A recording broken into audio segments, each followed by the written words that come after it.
कि जब तक इंसान की प्रकृति को समझना, और यह कथा हम सब की कथा है, कहीं ऐसा तो नहीं कि हमारे अंदर भी वो गुण है।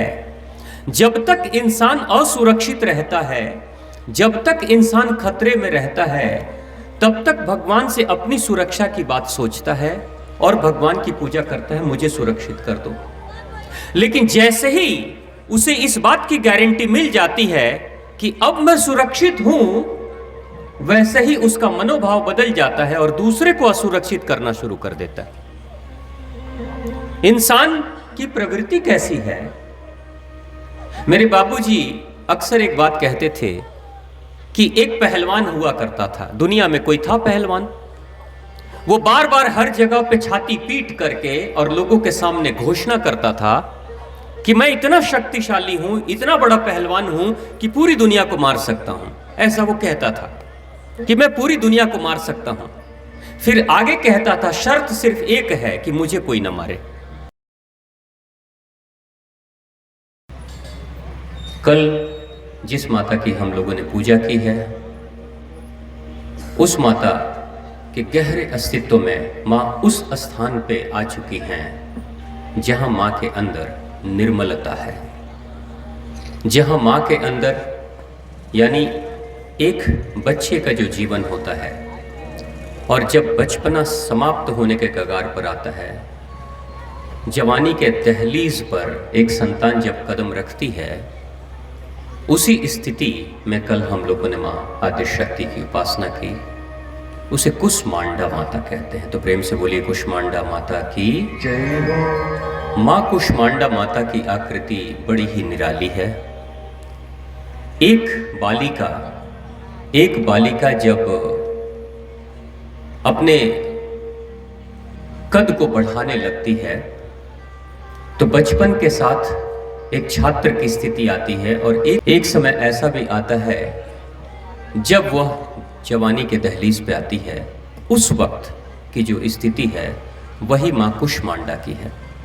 कुष्मांडा का अर्थ होता है एक ऐसा दिव्य मटके जैसी आकृति मां के हाथों में है। माता कुष्मांडा की प्रतिमा, फोटो तस्वीर को आप देखोगे तो मटके जैसी आकृति उनके गोद में है। वो प्रतीकात्मक है, प्रतीक के रूप में है।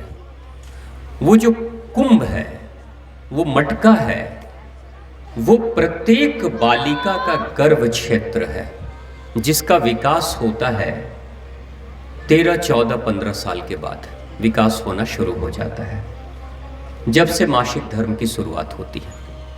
मां की उसी आकृति की पूजा हम सब ने की है, यानी कि मां के उस गर्भ स्थल में अब अंडज का जन्म होता है, यानी कि मां अब धीरे धीरे बड़े होने की स्थिति में आ चुकी हैं। अब उनके शरीर की जो भूमिका तैयार हो रही है, वह मातृत्व के दिशा में आगे की तरफ बढ़ रही है। यानी एक कन्या जब उसके शरीर का निर्माण होता है एवं वह मातृत्व के दिशा में जब आगे बढ़ती है, तो उसी स्थिति को, उसी संगम को हम माता कुष्मांडा की स्थिति कहते हैं। तो कल हमने माता कुष्मांडा की उपासना की है। माता कुष्मांडा की गोद में कोहड़े जैसी आकृति है। वो जो आकृति है, उस आकृति का मर्म बड़ा गहरा है। जैसे हमारे गांवों में कोहड़ा, आप लोग कोहड़ा ही बोलते हैं, कुछ और कहते हैं, कोहड़ा बोलते हैं। माताएं उसको फोड़ती हैं, आप लोग तोड़ती हैं उसे, अगर सब्जी बनानी हो तो?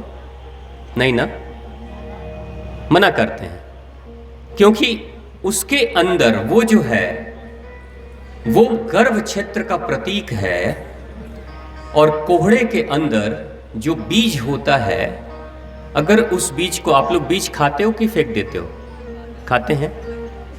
उस बीज के अंदर, उस बीज को अगर आप भून के खाओ या सब्जी में डालकर जैसे भी खाओ, उससे इंसान की अंडज का विकास होता है, यानी पौरुष क्षमता का विकास होता है।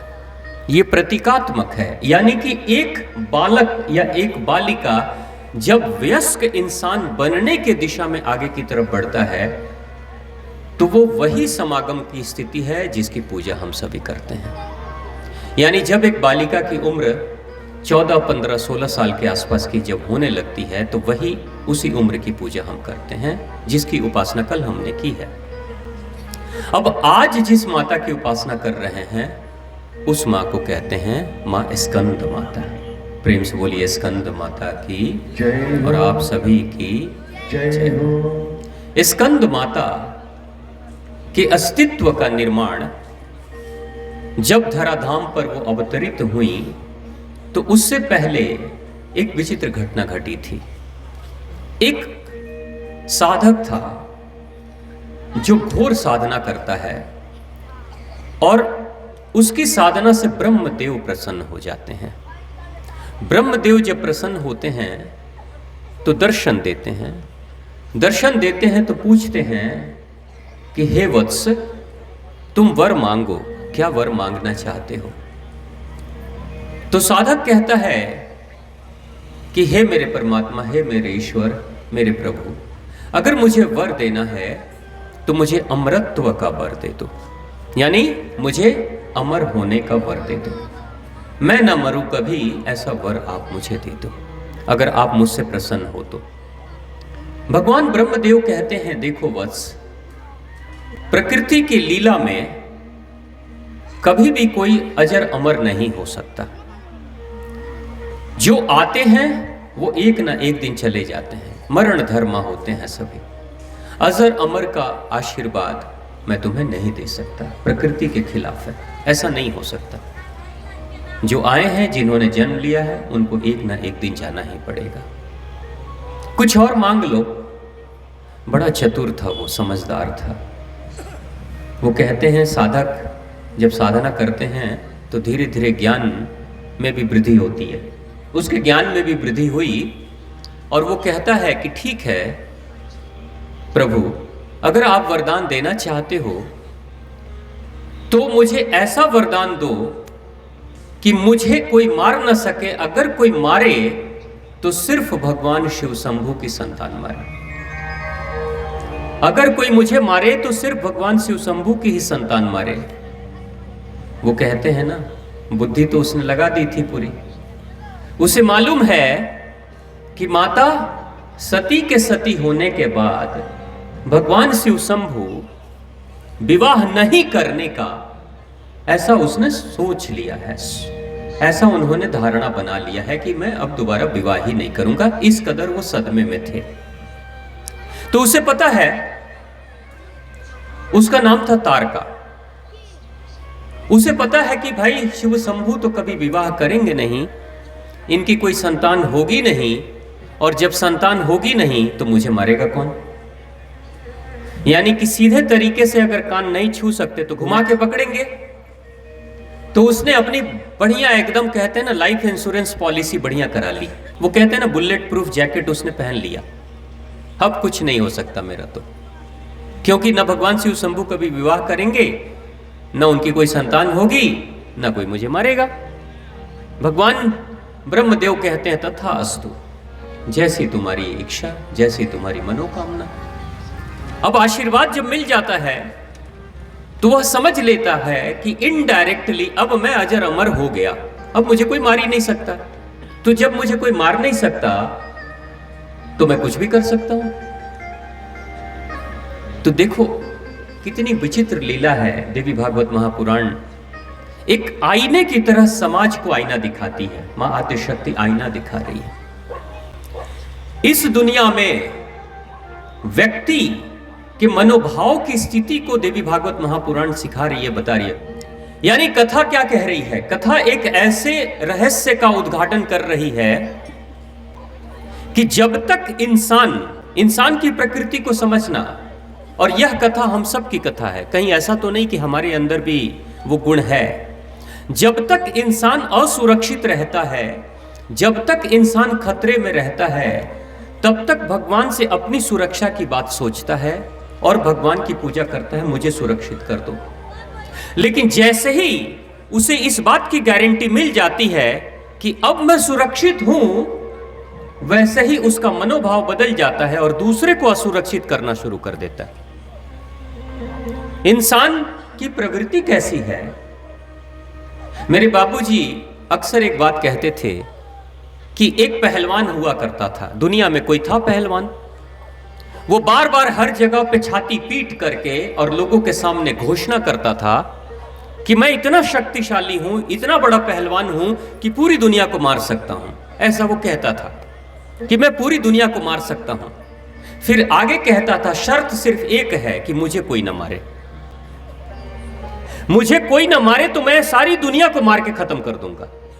यह शर्त थी उसकी।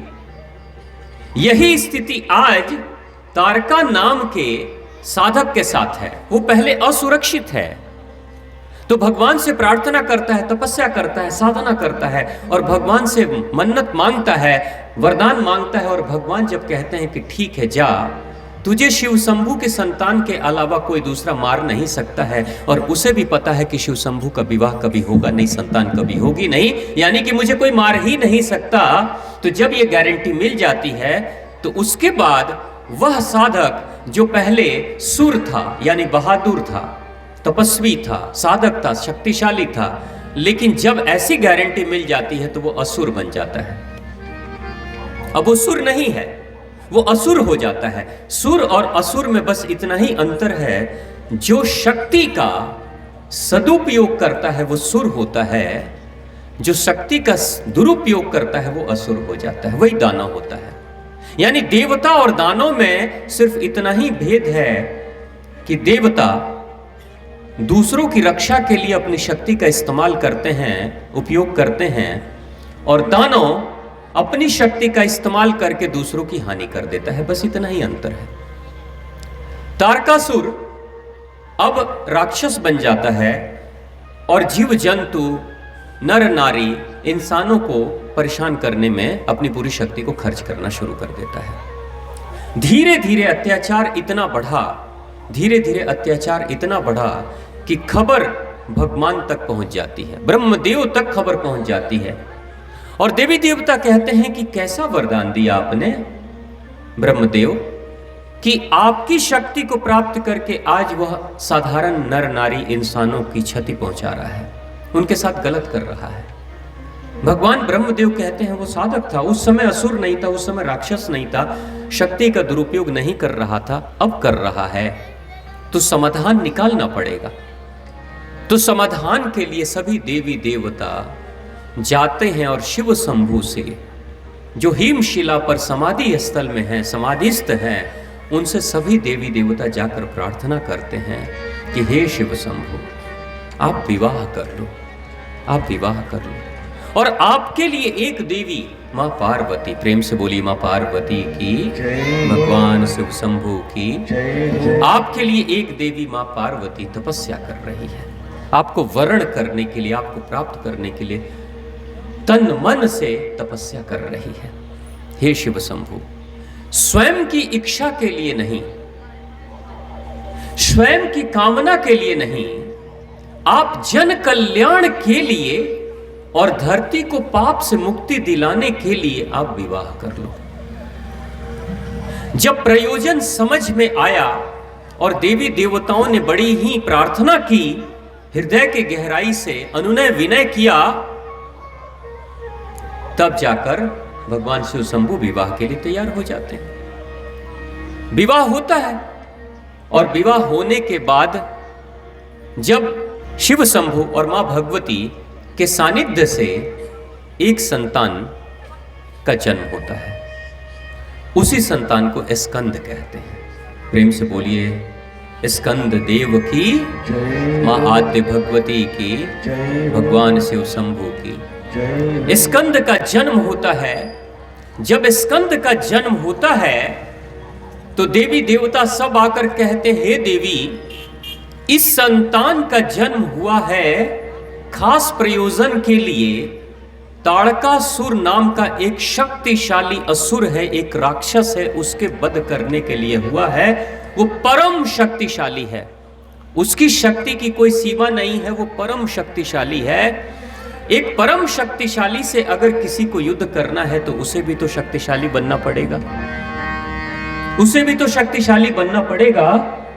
तो जब ऐसा सभी कहते हैं तो मां भगवती देवी मैया क्या कहती है? देवी मां कहती है कि मेरी इस संतान को युद्ध भूमि में भेजने से पहले मैं इसे तैयार करूंगी, एक योद्धा बनाऊंगी। देखो कैसी महिमा है देवी भागवत महापुराण की। एक मां अपनी संतान को सिर्फ जन्म नहीं दे रही है, अगर वह बड़े जिम्मेदारियों को निभाने वाला है तो उस जिम्मेदारी के अनुसार उसे सक्षम बनाने के लिए मां स्वयं एक योद्धा बनती है। मां स्वयं एक योद्धा बनती है और योद्धा बनकर प्रशिक्षण देती है अपने ही संतान स्कंद को। यहीं से धारणा आई धरती पे कि मां संतान की प्रथम शिक्षिका होती है, मां ही पहली शिक्षक होती है, पहली टीचर अगर किसी भी संतान की है तो वो मां ही होती है। आपको पता है एक बच्चे के जीवन में, चाहे वो बच्चा लड़का हो या लड़की हो, उसके जीवन में पिता से भी बहुत ज्यादा योगदान मां का होता है।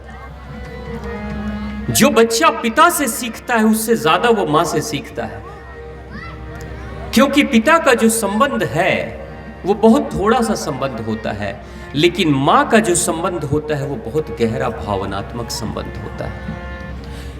अभिमन्यु का प्रसंग जो आया था कि मां के गर्भ में 9 महीने जब था अभिमन्यु, तो मां के गर्भ में रहकर मां जो सुनती है, मां जिस मनोभाव से भर जाती है वो संतान तक चली जाती है। यानी आप सब सतर्क रहना, सभी भाई बहनें जो भी हैं, आने वाले भविष्य में आप भी माता पिता बनोगे तो ध्यान रखना देवी भागवत महापुराण के इस कथा को। ये साधारण कथा नहीं है, ये मानव निर्माण वाली कथा है।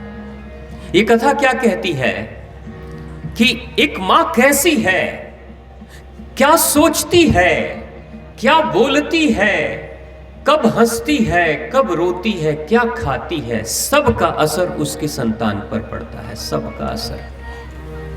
अब तो वैज्ञानिक प्रयोगों से भी पता चल चुका है कि मां जब रोती है और गर्भस्थ शिशु, गर्भ में पलने वाला शिशु जब मां के गर्भ में होता है तो मां रोती है, तो सिर्फ मां नहीं रोती, वो संतान भी रोती है और दुखी होती है।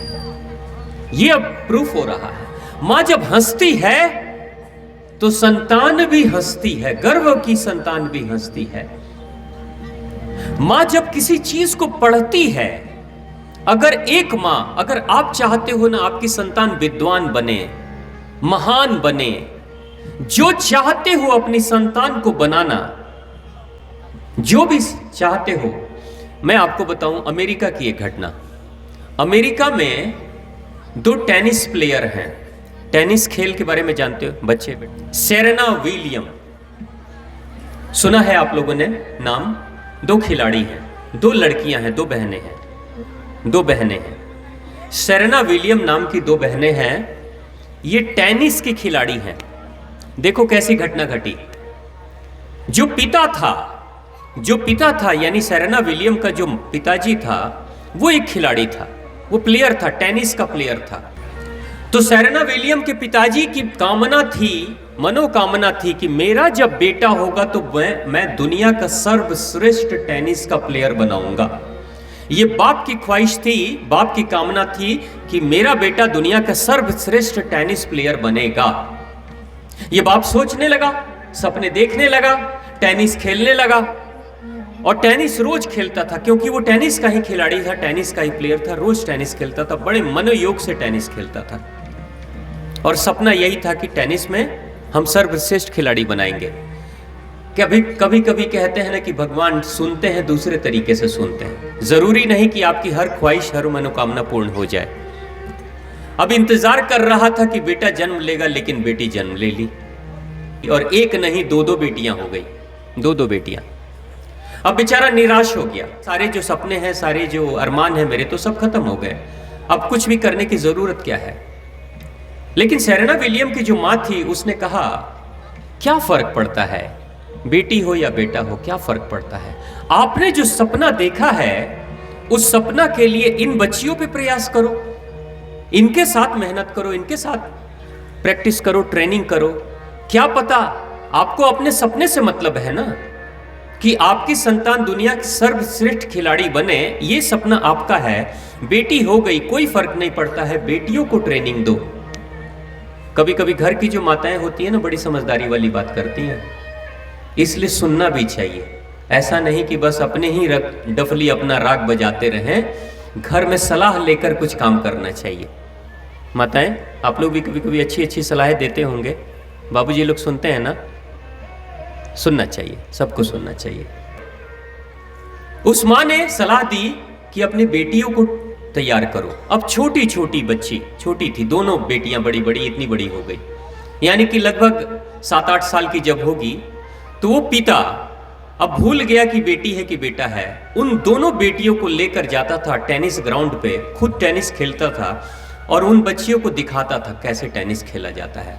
उनको टेनिस का बॉल दे दिया, वो भी खेलती थी, रैकेट के साथ में खेलती थी। जो बैडमिंटन जैसा बैट होता है वैसे ही टेनिस का भी होता है, उसके साथ वो खेलती थी। बचपन में तो कुछ खेल नहीं पाती थी, लेकिन पिता रोज रोज दिखाता था, रोज रोज दिखाता था। और धीरे धीरे बच्चे, देखो याद रखना, बच्चे वही करते हैं जीवन में जो देखते हैं।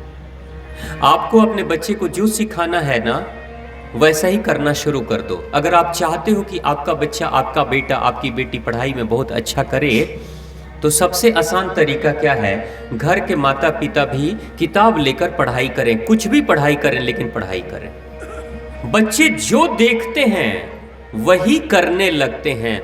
आपने देखा होगा छोटे छोटे बच्चों को कि बाबूजी और माताजी मोबाइल लेकर फोन पे बात कर रहे हैं कान में लगाकर, बच्चे भी हाथ ऐसे लगा लेते हैं, कुछ पकड़ लेते हैं, कोई डब्बा डुब्बी पकड़ लेते हैं और कान में लगाकर घूमते रहते हैं कि हम भी अब फोन पे बात कर रहे हैं। करते कि नहीं?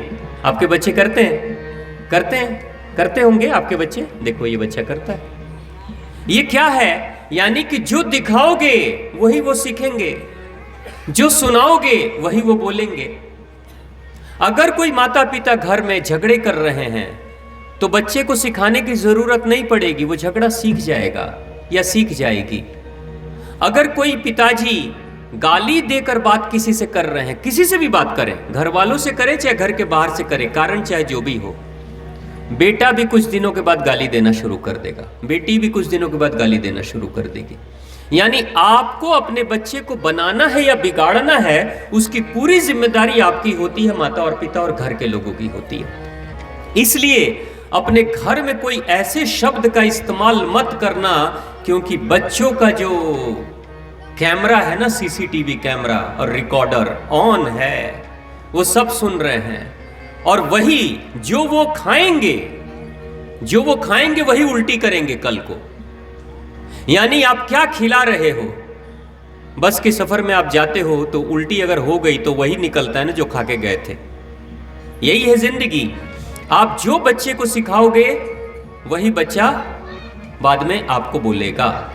इधर मैं कह रहा था अमेरिका वाली बात, तो अमेरिका में जो पिता है अपनी बेटियों को, छोटी छोटी बच्चियों को ट्रेनिंग देना शुरू करता है। बच्चियां जैसे जैसे बड़ी होती है टेनिस सिखाने लगता है। आज आपको पता है दुनिया में वही सेरेना विलियम नाम की 2 बहनें दुनिया की सर्वश्रेष्ठ टेनिस प्लेयर है, अमेरिका की है, और वर्ल्ड में पूरी दुनिया में आज तक पिछले 15-20 सालों से कोई हरा नहीं पाया उन लोगों को। वर्ल्ड चैंपियन वो दोनों बेटियां हैं, दोनों की दोनों बेटियां वर्ल्ड चैंपियन है। याद रखना, सपने एक दिन में पूरे नहीं होते हैं, सपनों के लिए मेहनत करनी पड़ती है। बचपन से मेहनत करोगे तब जाकर बाद में दुनिया कहेगी कि हाँ ये महान काम करने वाला पिता है या माता है। मगर एक दिन में सफलता नहीं मिलती। सफलता लॉटरी की टिकट नहीं है कि आज टिकट खरीदेंगे कल करोड़ रुपया मिल जाएगा, ऐसा नहीं है। सफलता का मतलब है कदम दर कदम, कदम दर कदम आपको एक एक पायदान पे चढ़ के ऊंचे शिखर पे पहुंचना होता है, तो तैयारी करनी पड़ती है। मां आद्य शक्ति, मां जगदंबा, मां परम्बा स्कंद को, अपने पुत्र को तैयार कर रही है। और जब वो योद्धा तैयार हो जाता है पूरी तरीके से, शिव शंभू तैयार नहीं कर रहे हैं, पिता नहीं कर रहे हैं, मां कर रही है, मां कर रही है।